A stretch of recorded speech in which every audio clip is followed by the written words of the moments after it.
L'hommage que nous rendons aujourd'hui à la mémoire du réfléchi Khalid Nasseri va aussi à son rôle et à ses préoccupations en matière de journalisme et de communication, et plus particulièrement en ce qui concerne la liberté d'expression.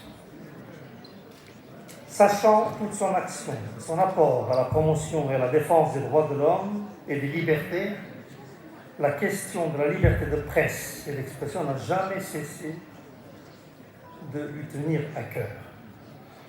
Je me souviens des conversations entre amis et camarades auxquelles j'avais pris part en sa présence au cours des années 80. On évoquait alors la place et l'évolution respective de la presse d'opinion, celle notamment des partis du mouvement national dans l'opposition, et d'autre part celle des rares revues de la mouvance de gauche et progressiste, mais qui n'étaient pas d'obédience directe avec ces partis. En cette période, combien difficile encore, il était évident pour nous tous que la presse militante des partis remplissait un rôle qui débordait celui d'une simple presse partisane au sens premier de cette qualification. Dans le contexte de l'époque, cette presse, tout autant que les revues comme l'Amalif, Al-Assas, Thaqaf al-Jadida et d'autres, constituaient les refuges, si je puis dire, et les réceptacles de la liberté d'expression, de l'aspiration aux libertés, aussi bien politiques, sociétales que culturelles. En fait, en plus d'être les organes des partis d'opposition, les journaux de ces derniers abritaient et ouvraient leurs colonnes à diverses formes d'expression non conformistes face aux différents obstacles qui s'élevaient dans le champ politique, médiatique et culturel. Pour Marhoum Cheikh Khalid Nasseri, c'était l'un des points d'ancrage et de légitimité de cette presse militante.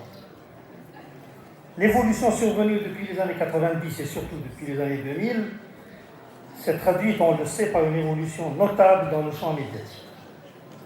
L'accent était davantage mis sur les nouveaux acquis en matière de droits de l'homme et de liberté d'expression.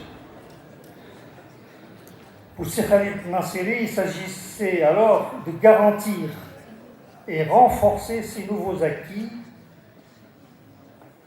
les dangers de leur remise en cause étant redoutés par lui, aussi bien de la part des divers conservatismes que de la part de ce qui lui apparaissait comme un manque de responsabilité dans les rangs militants.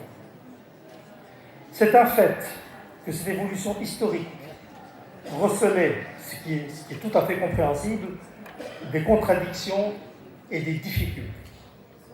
L'ouverture du champ médiatique l'a rendu aussi plus complexe, une fois dépassés les clivages précédents. La diversification des supports et des formes d'expression n'a cessé de traduire la complexité du champ idéologique et des nouveaux clivages sociaux et surtout sociétaux.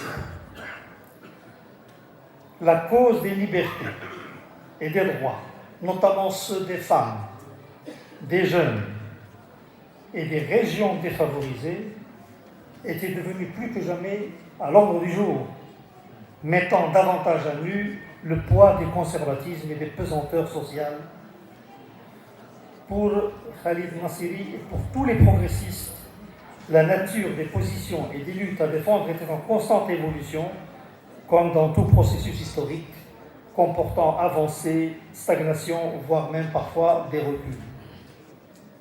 Cependant, l'une des lignes de force qu'il n'a cessé de défendre et d'exprimer avec vigueur et lucidité, ce dont témoigne d'ailleurs son style de journaliste, où effectivement il était aussi percutant, évidemment, que précis, refusant absolument cette tendance malheureusement trop répandue dans notre presse à la répétition et aussi au parler creux.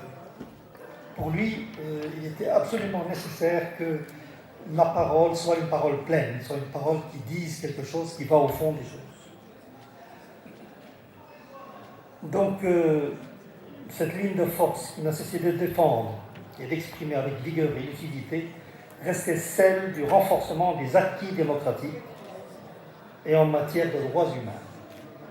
C'est une position qu'il a toujours âprement défendue, notamment face à des critiques de la part des médias étrangers, notamment quand il était en responsabilité au ministère, ou d'attitudes qu'il jugeait irresponsables sur le plan interne.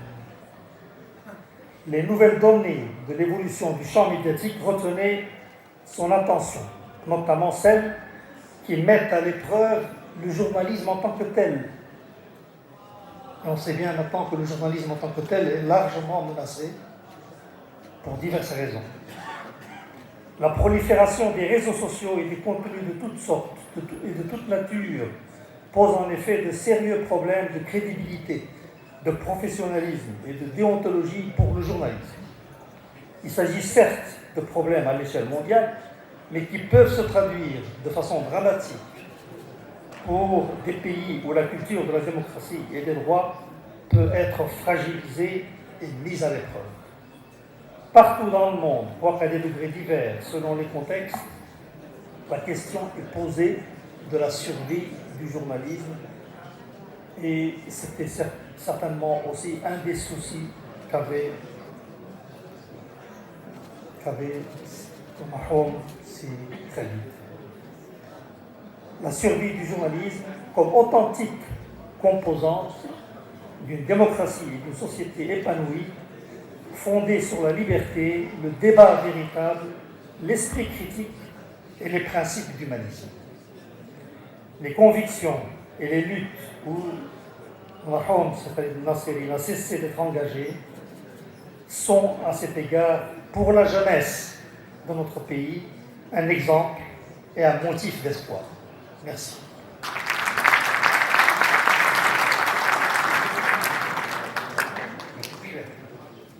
Merci beaucoup, cher Mohamed Djibril. C'est vrai, la presse a besoin de ce genre de réflexion aujourd'hui. آخر متدخل ومن حقنا أن يكون الآخر لأن سنرغمه على ألا يترك. في الحقيقة حين يتكلم فهو عذب الكلام، إعلامي ناجح مراكشي حتى اللغة.